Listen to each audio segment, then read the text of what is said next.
ሓምሻይ ንእሽተይ ፍሽኽ ከብለኩም ንኽእል እዩ ምኽንያቱ ስለትፈልጥዎ ቁርስኻ ብላዕ ይበሃል ዕላማና ይትረስዕዎ ውዕለኻ ምጽባቕ እዩ ኣብ ጾም ተዘይሃሊኻ ዘህውኽ ነገር ተዘይብልካ ብግቡእ ቁርስኻ ክትቆርስ ኣለካ ከማን ሓደ ዝገርም ብሂል ኣሎ ቁርስኻ ከም አንበሳ ብላዕ ምሳሕካ ምስ ዓርክኻ ብላዕ ድራርካ ግን ንጸላኢኻ ሃቦ ይበሃል ናይ ንግሆ ቁርስ ማለት ናይ ንግሆ ስንቂ ማለት ሓይሊ እትረኽበሉ ህርኩት እትኾነሉ ነገር እዩ መዓልትኻ ከተጸብቕ ተደሊኻ ንግሆ ብግቡእ ቁርስኻ ብላዕ ሻሻይ ድማ ውዕሎኻ ዝገርም ገይሩ ዘጸብቐልካ ተግባር ኣብ ቅድሚ መስትያት ደው በል እሞ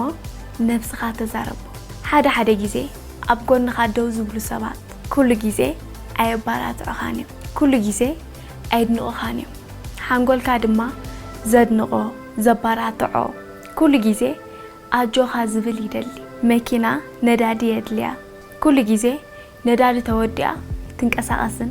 ንስኻ ድማ ዝደፋፍኣካ ዘነቓቕሐካ ምኽንያት የድልየካ በብመዓልቱ ወላ ሓደ ኸነቓቕሐካ ይክእልኒ ስለዚ ኣብ ቅድሚ መስትያት ደው በል እሞ ነቲ ኣብ ቅድሚ መስትያት እትሪኦ ሰብ ከም ትፈትዎ ንገሮ ከም ተኣምኖ ከም ትኾርዓሉ ደርቢ ዘይድርቢ ፈጣሪ ከም ዘለዎ ንገሮ ተስፋ ክገብር እዩ ኮንፊደንት ክኸውን እዩ ካብ ማንም ኣይጽበይን እዩ መዓልትኻ ክትጽብቕ ንስኻ ብድፍረት ህይወትካ ምምራሕ ኣለካ መዓልትኻ ዝጽብቕ ንነብስኻ እትነግሮ ነገር ጽቡቕ ምዝኸውን እዩ ስለዚ ኣብ ቅድሚ መስትያት ደው በል እሞ ጽቡቕ ሙሩጽ ቃላት ንነብስኻ ንገሮ ብድሕሪኡ መዓልትኻ ክትጽብቕ እዩ ሻብዓይ መዓልትኻ ንምጽባቕ ክትገብሮ ዘይብልካ ነገር እዩ ክሳብ ሰዓት 11 ኣእምሮኻ ሓልዎ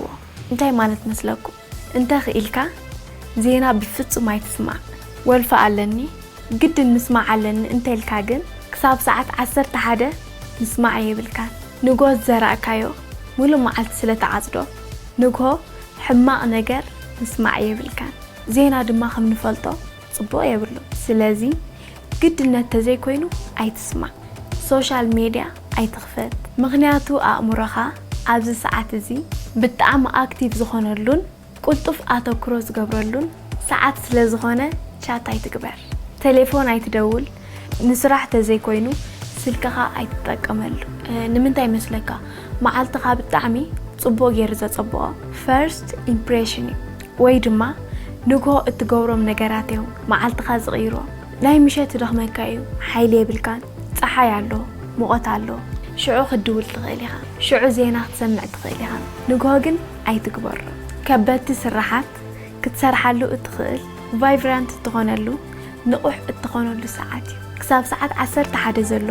ኣእምሮኻ ሓልዎ ውዕሎኻ መታን ክትጽብቕ ሻምናይ ውዕሎኻ ብጣዕሚ ፍልይ ኣቢሉ ዘጸብቖ ድማ ኣድናቖት እዩ ኣብ ጥቓኻ ዘሎ ሰብ ኣድንቆ እንታይ መሲልኩም ከምዚ ዝበሃል ኣዘራርባ ኣሎ እቲ ትዛረቦ ንስኻ እውን ትሰምዖ ኢኻ ስለዚ ንገዛእ ርእስኻን ንሰባትን ፖዚቲቭ ነገር ተዛረብ ካብ ኣድናቖት ዝዓቢ ፖዚቲቭ ነገር የለን ሰበይትኻ ክትከውን ትኽእል እያ መዓር ክንደይ ከም ትፈትዋ ንገራ ኣብ ጥቓኻ ዓርክኻ ክህሉ ይኽእል እዩ ወይ መሳርሕትኻ መቸም ዝኾነ ሰብ ክህሉ ይኽእል እዩ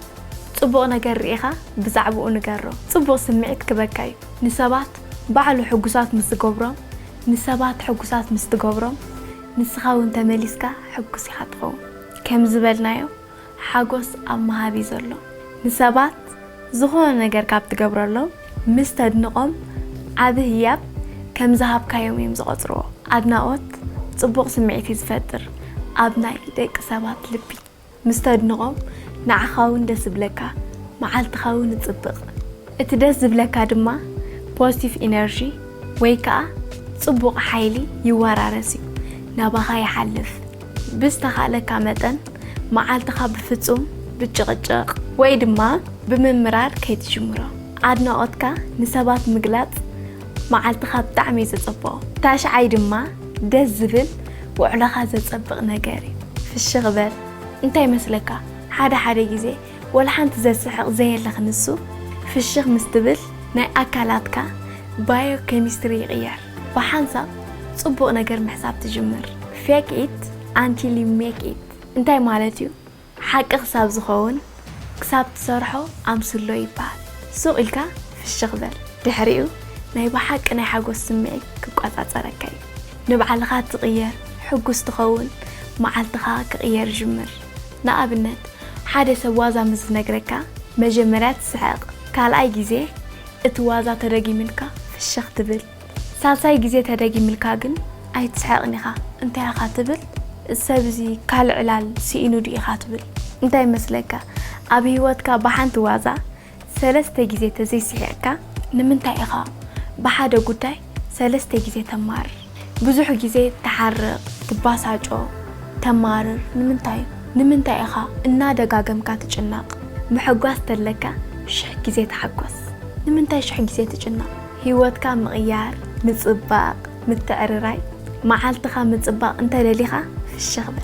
عسراين نايمو وداتان معالتخا تتصبق الكانجر مشت آفت معالتي دي سارح كايم نجرات مريسكا سلسة نجرات صحف انتاي جميركا انتاي أفريقا انتاي أساخيكا معالتخا بمتاي حاليفو آفت معالتي انتاي أكاوينكا مسمان تراخيبكا انتاي عين سمعيكا سمعيكا كابزي آتوم بالتعمل صبق سمعي زفترولكا صبق معالتي حليفة زبولخا سلسة نجرات مرات أمو صحف انتاي مسلكم كلاتنا نناتنا جورنال يدليدناي معالتنا نحسبلو مالتي ازي صبق سمعي تفترلناي ننبر كم زلنا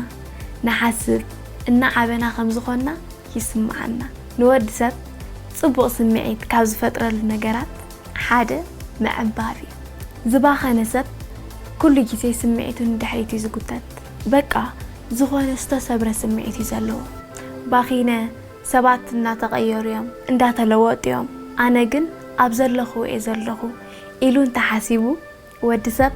حق سايكوني نسخة أما عالت زسخة كيوم انت تعيف كيوم إنها تغير كي فتقار مسايو كابت مالي لو مية حيش سلاتبل صبق سمعيت يسمعك معالت خان خطبق مشات كان خطبق أما عالت زسخة كيوم مشات صحفهم كبرات تقاتلت مدبي لو ما عنت زمت أخلكم أبسودي اللهو كابز زقرب كلكم مدب تنقا أحكم كتكونوا تسفى قبر أبز متص بخالق أنا أحب فيديوهات حيزلكم كسابز متص share and subscribe أيترسوا دعم إزفتوكم هيوتكم بنقاحات مرحبا